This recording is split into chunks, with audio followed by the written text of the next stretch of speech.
নমস্কাৰ। আজি আকৌ এটা মাছৰ ৰেচিপি লৈ আহিছোঁ। ভাপত দিয়া মাছৰ জোল।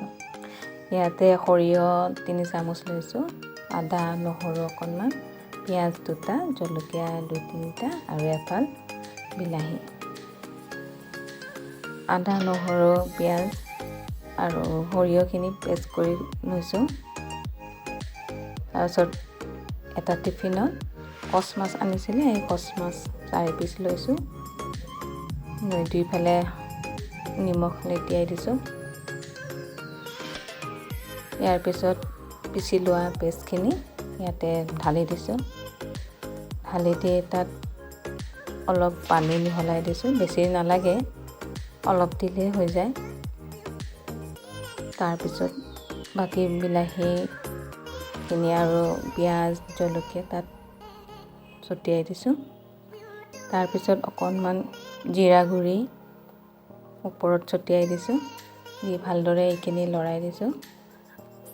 লৰাই তাৰপিছত অকণমান কেঁচা মিঠাতেল অলপ দিছোঁ।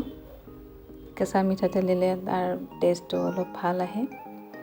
ইয়াৰ পিছত ইডলি ষ্টেণ্ড এটা অলপ পানী গৰম হ'বলৈ দিলোঁ। তাত এডাল ষ্টেণ্ড দি টিফিনটো এতিয়া তাত ঢাকন বন্ধ কৰি ইডলি ষ্টেণ্ডটো সোমাই দিছোঁ।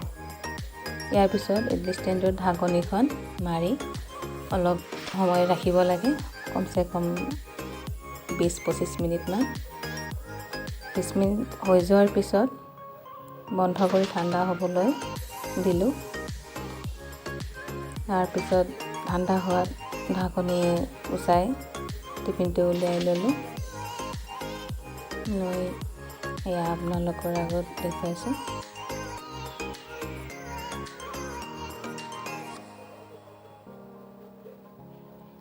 এইখিনি হোৱাৰ পিছত আমাৰ হৈ গ'ল ভাপত দিয়া মাছ।